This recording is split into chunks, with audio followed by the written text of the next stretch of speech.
pemirsa, kembali lagi di Showbiz. Kali ini bersama saya Gadis Bianca. Nah pemirsa, kali ini saya lagi ada di kantor Viz Cinema Pictures. Saya nggak sendirian, saya mau ngobrol-ngobrol bareng satu aktris Indonesia yang kayaknya sejak dia debut ini nggak pernah absen ya menghiasi layar lebar kesayangan Anda.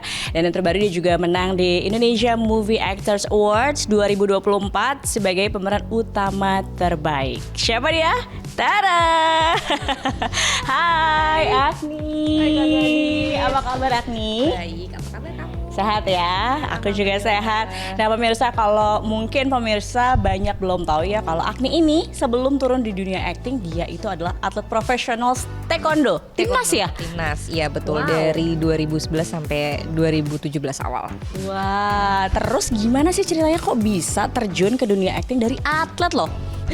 Kayaknya rezeki ya dan campur tangan sama yang di atas gitu. Sebenarnya juga aku belajar sambil jalan sih dan kebetulan pas selesai banget atlet dari timnas, aku dapat tawaran casting. Wiro Sableng itu adalah film pertama aku, casting pertama aku. Jadi aku nothing tulus aja, aku cobain aku casting dan ternyata hari itu casting, hari itu aku dikasih tahu kalau aku dapat role-nya. Wow, jadi setelah Wiro Sableng tuh langsung kecemplung dan jatuh cinta ya sama acting ya? Iya bener banget, aku jatuh cinta banget sama acting dan segala prosesnya. Oke, I see. Nah, 2018 dimulai dengan Wiro Sableng itu actions ya, bisa dibilang drama ya, drama laga. Terus masuk lagi nih ada Mencuri Raden Saleh nih. Ini juga lukisannya ya. Nah, ini kan part of ceritanya Mencuri Raden Saleh ya. Nah, tapi kalau dilihat nih, berarti kan abis Wiro Sableng terus ada juga Mencuri Raden Saleh, masuknya semuanya actions gitu ya. Apa emang jatuh cinta sama actions movie atau emang zona nyamannya di film laga atau gimana sih?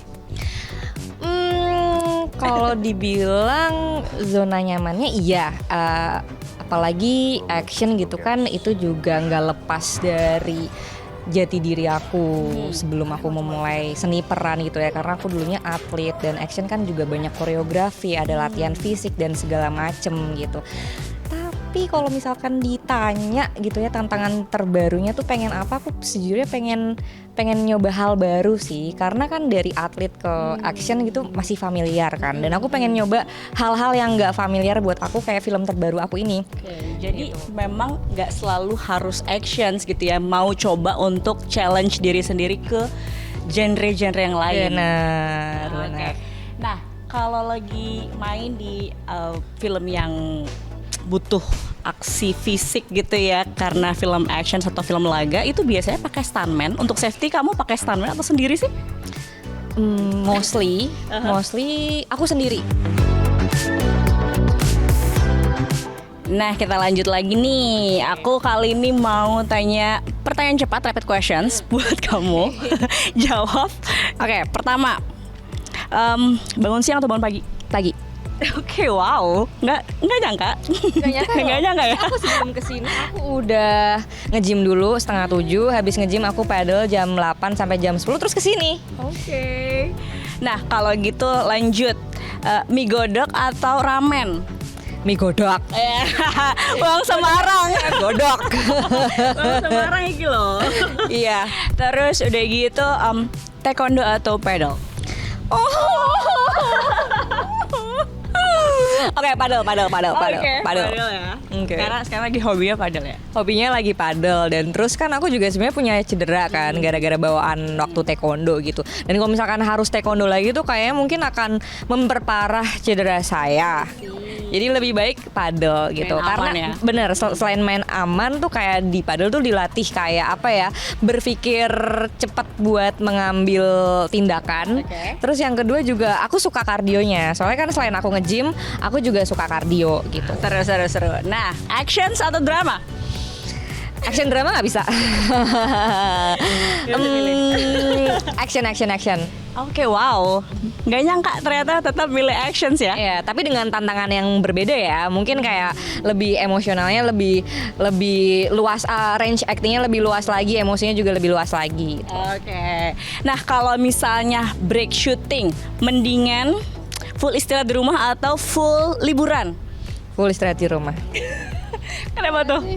Siapa sih yang nggak setuju full istirahat di rumah ya kan guys? Aku sih suka dan cukup dengan tidur aja. Oke. I love to sleep. Oke. Kalau tadi ngomongin action atau drama, ternyata milih actions lagi. Tapi kalau lihat filmografi kamu tuh emang sebenarnya udah ke semua genre ya? Iya, alhamdulillah begitu, udah hampir semua genre. Nah, yang terbaru sekarang apa yang dikerjain? Film horor ini kaos yang aku pakai, judulnya filmnya Selepas Tahlil yang akan tayang 10 Juli 2025 nanti. Arah keluarga kalian sudah mengikat janji. Sekarang giliran kalian menepati. Mati di neraka dibakar api. Nah, ini dia nih. Selepas Tahlil, rahasia terungkap di bioskop 10 Juli 2025. Oke. Nah, kamu kan main di sini sebagai karakternya Saras. Gimana nih karakter Saras di Selepas Tahlil itu, dia bercerita tentang apa? Terus Saras itu berperan sebagai apa? Kayak sinopsisnya Selepas Tahlil tuh tentang keluarga kecil. Itu ada aku, terus itu ada Epy Kusnandar sebagai bapak aku, sama Bastian Steele adik aku. Keluarga kecil yang sebenarnya kelihatannya baik-baik aja gitu, tiba-tiba dihadapkan dengan kehilangan, bapaknya tiba-tiba meninggal, dan banyak rahasia-rahasia yang tidak terungkap setelah bapaknya meninggal. Dan apalagi setelah Selepas Tahlil tiba-tiba jenazah bapaknya tuh berdiri dan pulang ke kampungnya sendiri. Dan kita dalam perjalanan itu kita kayak cari tahu apa sih yang sebenarnya terjadi di keluarga kita. Kenapa bisa bapak tiba-tiba sesusah ini untuk dikuburkan gitu. Sebenarnya ada apa sih gitu. Oke, jadi rahasia keluarga ini akan terbongkar ya. Iya. Nanti tayang di bioskop 10 Juli tentunya. Nah, dari Saras ini karakternya seperti apa? Terus kamu membangun si karakter Saras ini seperti apa? Karakternya Saras ini dia seorang kakak buat Yudis. Dia seorang anak perempuan pertamanya Pak Hadi gitu. Aku sampai lupa karakternya, udah bulan Maret ya syutingnya. Terus dia ini anaknya tuh logis banget dan suka mengontrol segala sesuatu. Tapi ketika dihadapkan sama kehilangan tuh dia nggak siap, dan ketika dihadapkan sama kehilangan yang biasanya ngontrol, dia tuh nggak bisa ngerasain, dan dia tuh malah jadinya tuh chaos di keluarga itu yang seharusnya sebenarnya kalau misalkan lagi berkabung gitu kan, kita kan harusnya saling mengeratkan ya, tapi nih anak malah jadi trouble-nya juga gitu. Apalagi beban anak perempuan pertama tuh biasanya. Bener banget. Kamu beban anak perempuan pertama ya? Bukan. Oh bukan. Oke. Tapi mungkin juga pemirsa atau penonton nanti banyak yang relate dengan beban tersebut kan? Bener. Kan kamu akhirnya gabung di Selepas Tahlil. Ternyata penulis skenarionya ini sama dengan penulis skenarionya Mencuri Raden Saleh. Jadi apakah salah satu akhirnya setuju join di film ini karena penulisnya orang yang sama? Salah satunya ya karena penulisnya Mas Monji gitu. Pas aku baca sinopsisnya dan juga skripnya, menurut aku ini adalah sebuah tantangan yang baru. Gitu, tantangan yang barunya tuh kalau biasanya kan di film action tuh kita dihadapkannya tantangannya dengan fisik dan segala macem kan gitu. Tapi ini lawannya bukan orang ataupun fisik. Ini tuh lawannya lebih ke emosional gitu, ke dalam, nggak kelihatan gitu. Tapi gimana caranya kayak penonton tuh harus bisa ngerasain apa yang aku rasain waktu itu. Jadi kamu juga ngelatih emotional kamu ya di situ ya. Oke, nah apa sih sebenarnya pesan yang mau disampaikan lewat film Selepas Tahlil, khususnya lewat karakter Sarah?